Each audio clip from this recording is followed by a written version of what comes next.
Sebagai umat Muslim, kita meyakini seluruh nabi-nabi sebagai utusan Allah yang diutus untuk menyempurnakan akidah manusia. Berbagai rentetan kisah para nabi begitu luar biasa dan menginspirasi.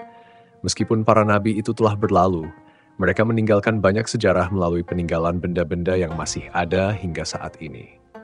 Assalamualaikum sejahtera untuk kalian semua. Tuliskan hajat kalian di kolom komentar. Semoga apa yang kalian inginkan segera terwujud. Di video kali ini, saya akan membahas tentang fakta dan misteri di balik penemuan peninggalan para nabi. Apakah kalian tahu bahwa ada banyak benda-benda bersejarah yang diyakini sebagai peninggalan para nabi yang tersebar di seluruh dunia? Beberapa di antaranya bahkan mengguncang dunia dan menjadi incaran para arkeolog. Bagaimana kisah dan keajaiban di balik penemuan-penemuan ini? Apakah ada bukti ilmiah dan Al-Quran yang mendukungnya? Dan apa makna serta pesan yang bisa kita ambil dari peninggalan para nabi ini?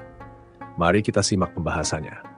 Bahtera Nuh adalah kapal raksasa yang dibangun oleh Nabi Nuh atas perintah Allah Subhanahu wa Ta'ala untuk menyelamatkan dirinya, keluarganya, dan binatang-binatang yang beriman dari banjir besar yang menenggelamkan seluruh bumi.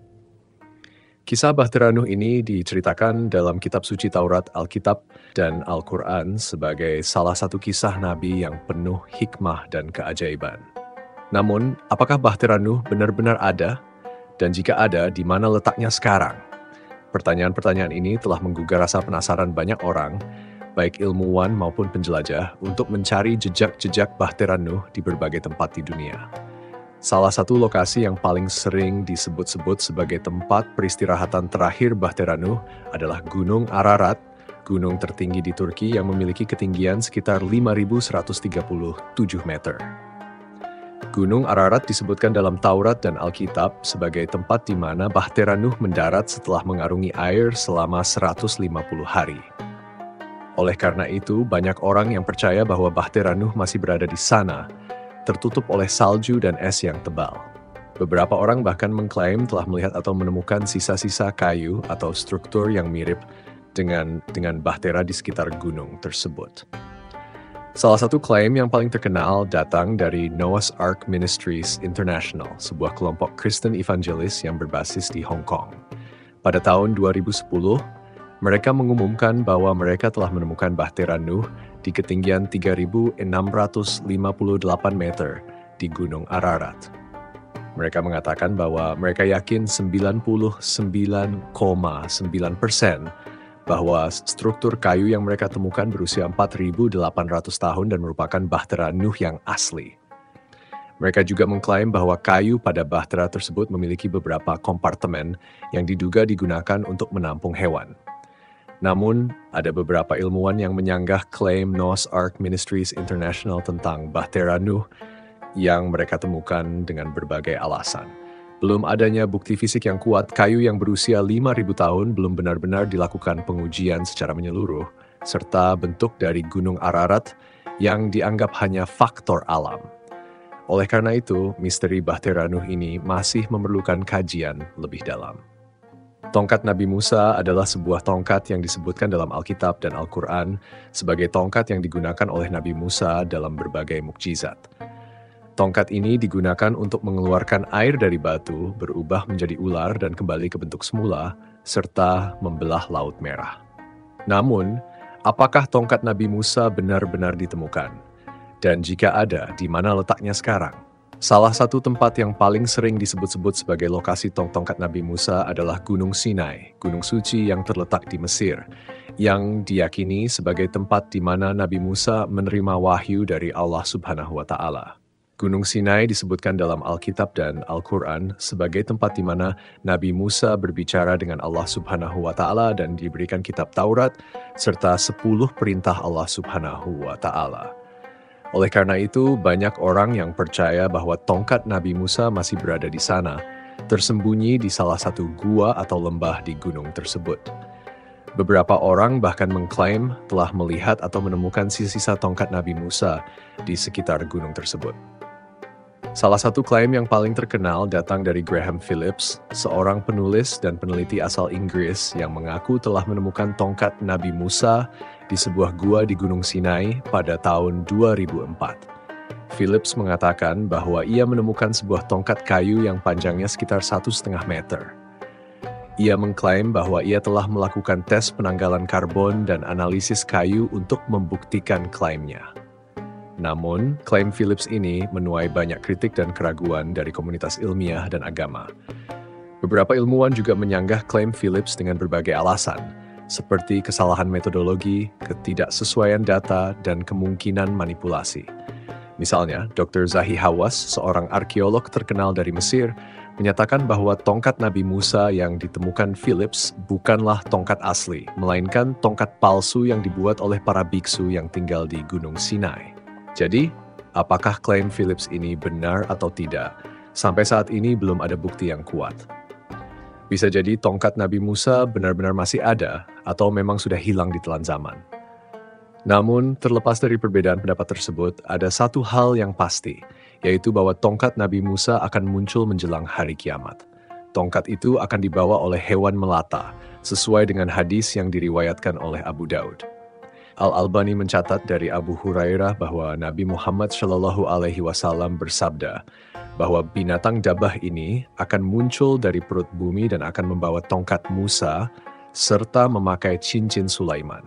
Ia akan memukul orang kafir dengan tongkat itu dan mengusap wajah orang beriman sehingga wajah mereka bercahaya. Dengan cincin itu, ketika mereka makan bersama, mereka akan saling mengenali siapa yang beriman dan siapa yang kafir. Cincin Nabi Sulaiman adalah sebuah cincin yang disebutkan dalam Al-Quran sebagai salah satu mukjizat yang diberikan Allah Subhanahu wa Ta'ala kepada Nabi Sulaiman, putra Nabi Daud. Nabi Sulaiman adalah nabi yang dianugerahi kerajaan yang besar dan megah, serta kemampuan untuk berbicara dengan binatang, burung, dan jin. Cincin Nabi Sulaiman berisi nama Allah Subhanahu wa Ta'ala dan segel Nabi Sulaiman yang bisa mengendalikan jin dan makhluk halus lainnya. Jin-jin ini juga bisa melindungi Nabi Sulaiman dari sihir dan tipu daya. Konon, jika seseorang memakai cincin Nabi Sulaiman, maka seluruh makhluk di bumi ini akan tunduk dan patuh kepadanya. Namun, apakah cincin Nabi Sulaiman benar-benar ditemukan? Dan jika ada, di mana letaknya sekarang?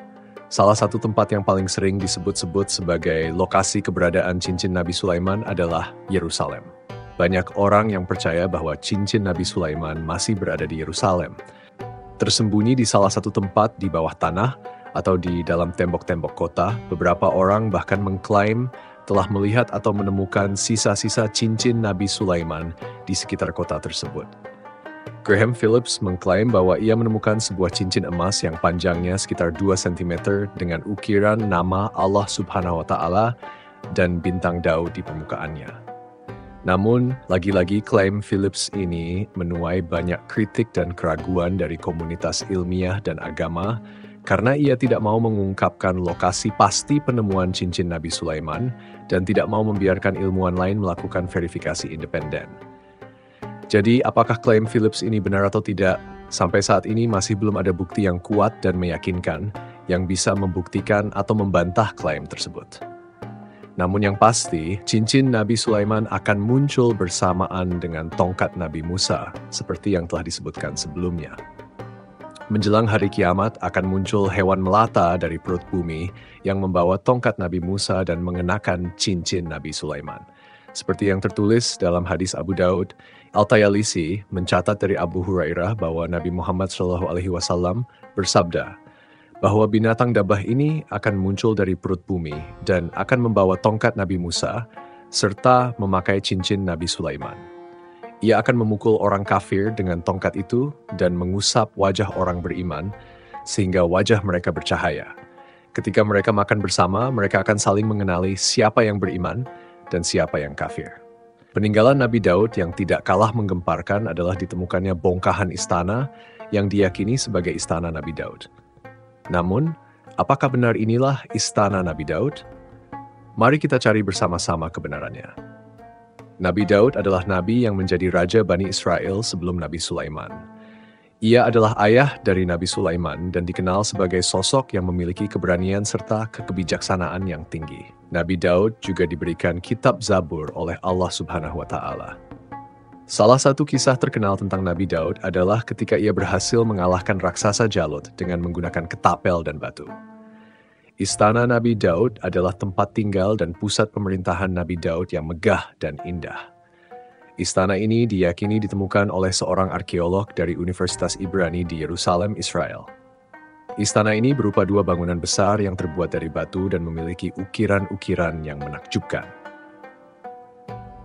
Penemuan Istana Nabi Daud dilakukan di sebuah situs yang disebut Khirbet Yafa, yang terletak sekitar 30 km dari Yerusalem. Situs ini merupakan kota kuno yang berdiri pada abad ke-10 sebelum Masehi dan diyakini sebagai kota berbentang Sya'araim, salah satu kota yang dikuasai oleh Nabi Daud. Penemuan Istana Nabi Daud dilakukan oleh Dr. Yossi Garfinkel dan Sa'ar Genor yang memimpin penggalian di situs tersebut selama 7 tahun. Mereka mengatakan bahwa mereka yakin bahwa bangunan yang mereka temukan adalah Istana Nabi Daud yang asli, karena memiliki ukuran, lokasi, dan gaya yang sesuai dengan deskripsi dalam Alkitab. Namun, penemuan Istana Nabi Daud juga menimbulkan beberapa kontroversi karena ada beberapa arkeolog yang meragukan klaim Garfinkel dan Genor. Mereka mengatakan bahwa tidak ada bukti yang kuat dan meyakinkan yang bisa membuktikan bahwa bangunan tersebut adalah Istana Nabi Daud, dan bisa saja bangunan itu merupakan istana dari kerajaan lain yang kebetulan berada di daerah tersebut. Jadi, bagaimana menurut kalian? Seperti biasa, sebelum lanjut ke fakta dan misteri penemuan selanjutnya, alangkah baiknya untuk menekan tombol like, komentar, dan subscribe agar kami lebih semangat lagi dalam merangkum serta membawakan informasi menarik untuk kalian semua. Jejak kaki Nabi Adam. Apakah kalian tahu bahwa ada sebuah jejak kaki raksasa yang diyakini sebagai jejak kaki Nabi Adam yang pertama kali menginjak bumi? Jejak kaki ini terletak di puncak Gunung Adams Peak di Sri Lanka, sebuah negara pulau di Asia Selatan. Jejak kaki ini berukuran panjang sekitar 1,8 meter dan lebar 1 meter, serta tercetak di atas batu safir. Namun, apakah benar jejak kaki ini adalah milik Nabi Adam? Ataukah ada penjelasan lain yang lebih rasional? Bagaimana reaksi berbagai agama dan kepercayaan terhadap jejak kaki ini? Jejak kaki Nabi Adam di Sri Lanka ini sudah dikenal sejak lama oleh berbagai kalangan. Menurut sejarah, jejak kaki ini pertama kali ditemukan oleh seorang raja Sri Lanka bernama Vijaya pada abad ke-6 sebelum Masehi. Raja Vijaya menganggap jejak kaki ini sebagai tanda berkah dari Dewa Buddha dan membangun sebuah kuil di sekitarnya. Sejak saat itu, jejak kaki ini menjadi tempat ziarah bagi umat Buddha yang menyebutnya sebagai Sripada, yang berarti jejak kaki suci. Namun, bukan hanya umat Buddha yang menghormati jejak kaki ini.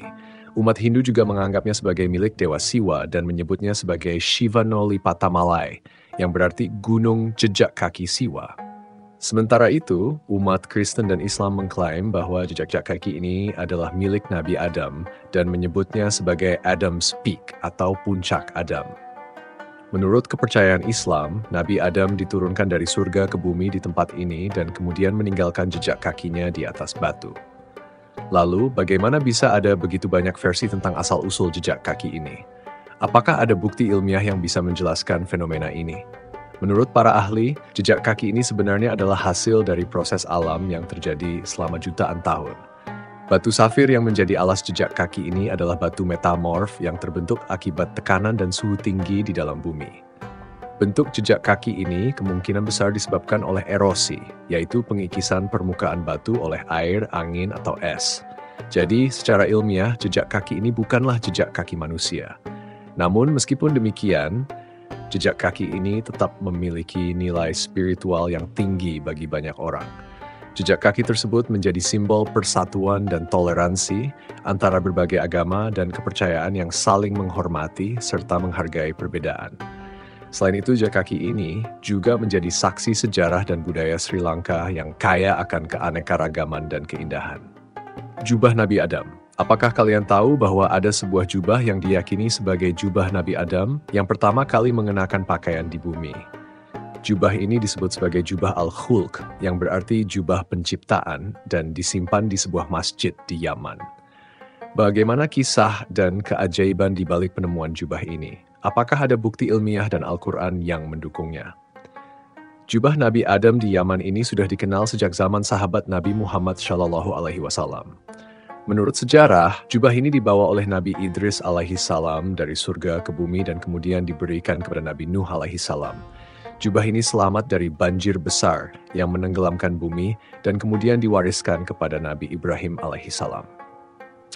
Nabi Ibrahim kemudian memberikan jubah ini kepada Nabi Ismail alaihissalam, yang selanjutnya mewariskannya kepada Nabi Syuaib alaihissalam. Nabi Syuaib kemudian menitipkan jubah ini kepada seorang wanita bernama Syarifah, yang merupakan nenek moyang raja-raja Yaman. Jubah ini kemudian disimpan di sebuah masjid yang bernama Masjid Khulk, yang berarti masjid penciptaan di kota Sana'a, ibu kota Yaman. Jubah Nabi Adam ini memiliki warna putih bersih dan terbuat dari sutra halus. Ukurannya sangat besar, sekitar 29 meter panjangnya, sesuai dengan Nabi yang disebutkan dalam hadis. Jubah ini juga memiliki bau harum yang khas yang tidak hilang meskipun sudah berusia ribuan tahun. Jubah ini memiliki keistimewaan lain, yaitu tidak bisa dibakar, dicuci, atau dirusak oleh manusia maupun binatang. Banyak orang yang mencoba membakar, mencuci, atau merusak jubah ini, tapi selalu gagal dan bahkan mengalami musibah. Jadi, bagaimana menurut kalian? Tabut Perjanjian Nabi Musa. Apakah kalian tahu bahwa tabut perjanjian adalah sebuah kotak emas yang berisi 2 loh batu yang tertulis 10 perintah Allah, tongkat Harun, dan roti mana? Tabut ini dibuat oleh Nabi Musa atas perintah Allah Subhanahu wa Ta'ala. Namun, tabut ini menghilang dari sejarah dan tidak ada yang tahu pasti di mana keberadaannya sekarang. Apakah tabut ini masih ada ataukah sudah hancur? Tabut perjanjian adalah salah satu benda suci yang paling penting dalam agama Yahudi, Kristen, dan Islam. Tabut ini juga disebut sebagai tabut Musa, tabut saksi, atau tabut perjanjian. Tabut ini dibuat dari kayu akasia yang dilapisi emas di bagian dalam dan luarnya. Di atasnya terdapat 2 patung kerup yang saling berhadapan, dan di antara mereka terdapat tempat yang disebut sebagai tirai, di mana Allah berbicara dengan Nabi Musa. Di dalam tabut ini terdapat 2 loh batu yang tertulis 10 perintah Allah yang diberikan kepada Nabi Musa di Gunung Sinai. Selain itu, tabut ini juga berisi tongkat Harun yang berbunga dan roti mana, makanan yang diberikan Allah kepada bangsa Israel di padang gurun. Tabut perjanjian ini dipindahkan ke beberapa tempat, seperti kota Kiryat Yarim, kota Nob, dan kota Yerusalem. Di Yerusalem, tabut ini disimpan di dalam kuil yang dibangun oleh Nabi Sulaiman, anak dari Nabi Daud. Tabut ini diletakkan di dalam ruangan yang disebut sebagai ruang Maha Kudus, yang hanya boleh dimasuki oleh imam besar sekali dalam setahun pada hari raya Yom Kippur. Di kuil Sulaiman inilah tabut perjanjian terakhir kali disebutkan dalam Alkitab. Lalu apa yang terjadi dengan tabut perjanjian setelah itu? Ini adalah pertanyaan yang masih menjadi misteri hingga sekarang. Ada beberapa teori yang mencoba menjelaskan nasib tabut perjanjian ini. Salah satu teori yang paling populer adalah bahwa tabut ini dibawa oleh Nabi Yeremia sebelum kuil Sulaiman dihancurkan oleh Raja Nebukadnezar dari Babilonia pada tahun 586 sebelum Masehi. Tabut ini kemudian disembunyikan di dalam gua atau lubang di bawah Bukit Bait Suci atau di tempat lain yang tidak diketahui. Hingga saat ini, tabut ini tetap menjadi salah satu peninggalan agama yang paling dicari dan paling misterius dalam sejarah. Jubah Nabi Muhammad.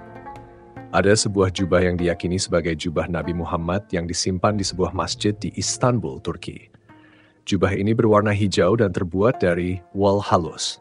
Jubah ini juga memiliki bau harum yang khas dan tidak pernah kusut atau kotor. Jubah Nabi Muhammad di Turki ini sudah dikenal sejak zaman sahabat Nabi Muhammad Shallallahu Alaihi Wasallam.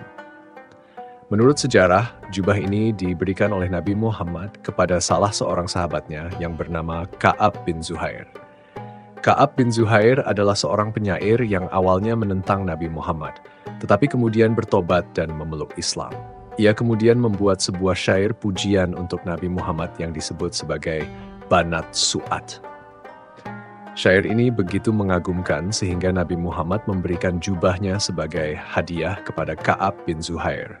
Ka'ab bin Zuhair merasa sangat bahagia dan bersyukur, lalu menyimpan jubah itu dengan baik. Jubah Nabi Muhammad ini kemudian diwariskan oleh Ka'ab bin Zuhair kepada anak-anaknya dan seterusnya hingga akhirnya sampai ke tangan seorang raja Turki yang bernama Selim pertama, pendiri dinasti Utsmani. Selim pertama mendapatkan jubah ini dari seorang keturunan Ka'ab bin Zuhair yang bernama Ahmad Badawi, seorang ulama dan wali di Mesir. Selim pertama sangat menghormati jubah ini dan memerintahkan agar dibangun sebuah masjid khusus untuk menyimpannya. Jubah Nabi Muhammad ini memiliki keistimewaan luar biasa yang tidak dimiliki oleh jubah biasa.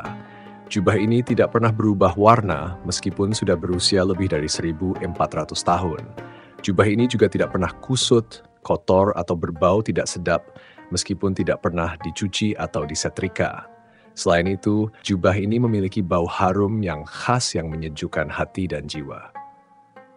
Penemuan yang sangat menarik berikutnya adalah pedang-pedang Nabi Muhammad SAW. Sepanjang hidupnya diketahui bahwa Nabi Muhammad memiliki beberapa pedang dengan nama yang berbeda-beda. Setiap pedang memiliki sejarah dan keistimewaannya sendiri. Salah satu pedang yang paling terkenal adalah pedang Al-Batar, yang disebut-sebut sebagai pedang para nabi. Pedang ini memiliki ukiran nama-nama nabi dalam bahasa Arab, termasuk Nabi Muhammad SAW sendiri. Pedang ini pertama kali dimiliki oleh Nabi Daud alaihissalam sebelum akhirnya diwariskan kepada Rasulullah. Saat ini pedang ini bisa dilihat di Museum Topkapi di Istanbul. Berikutnya ada pedang Al-Mathur yang pernah digunakan dalam beberapa pertempuran. Pedang ini memiliki panjang sekitar 1 meter dengan gagang emas berkepala emas. Kini, pedang tersebut juga disimpan di Istana Topkapi. Kemudian ada pedang Zulfikar, yang konon setara dengan kekuatan 1.000 tentara. Pedang ini sangat legendaris dan dikenal karena bentuknya yang unik dengan ujung ganda.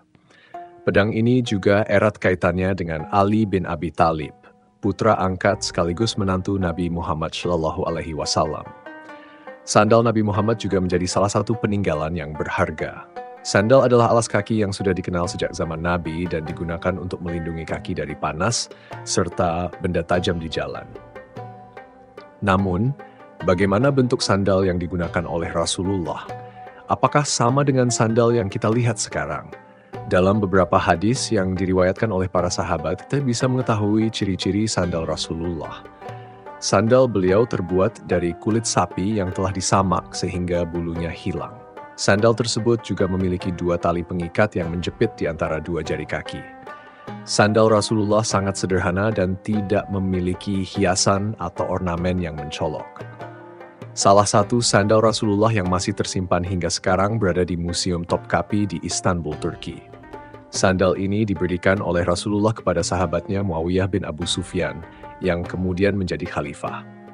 Sandal ini memiliki panjang sekitar 8 cm, lebar 10 cm, dan tebal 2 cm. Sandal ini juga memiliki 2 lubang di bagian depan dan belakang yang kemungkinan digunakan untuk mengikatkan tali. Sandal Rasulullah ini menjadi saksi sejarah tentang kesederhanaan hidup beliau yang patut kita teladani. Rasulullah tidak pernah menginginkan kemewahan dunia, melainkan hanya mengharapkan ridha Allah. Rasulullah juga mengajarkan kita adab-adab dalam menggunakan sandal, seperti memulai dengan kaki kanan, tidak menggunakan satu sandal saja, dan tidak makan dengan tangan kiri. Demikianlah video yang membahas tentang 10 peninggalan para nabi yang menggemparkan dunia. Masih banyak lagi peninggalan-peninggalan para nabi lainnya yang menyimpan sejarah dan hikmah yang luar biasa. Semoga video ini dapat menambah wawasan dan keimanan kita kepada Allah Subhanahu wa Ta'ala serta para rasulnya. Peninggalan para nabi merupakan bukti nyata bahwa mereka pernah hidup dan berdakwah di muka bumi ini. Mereka adalah orang-orang pilihan yang mendapat petunjuk dan wahyu dari Allah Subhanahu wa Ta'ala. Mereka juga memiliki mukjizat dan keistimewaan yang tidak dimiliki manusia biasa, sekaligus menjadi bukti kekuasaan Allah atas makhluknya.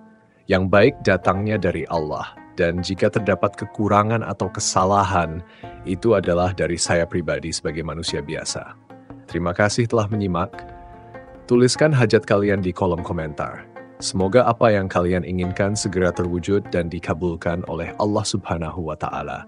Sampai jumpa di video dan cerita seru selanjutnya. Wassalamualaikum warahmatullahi wabarakatuh.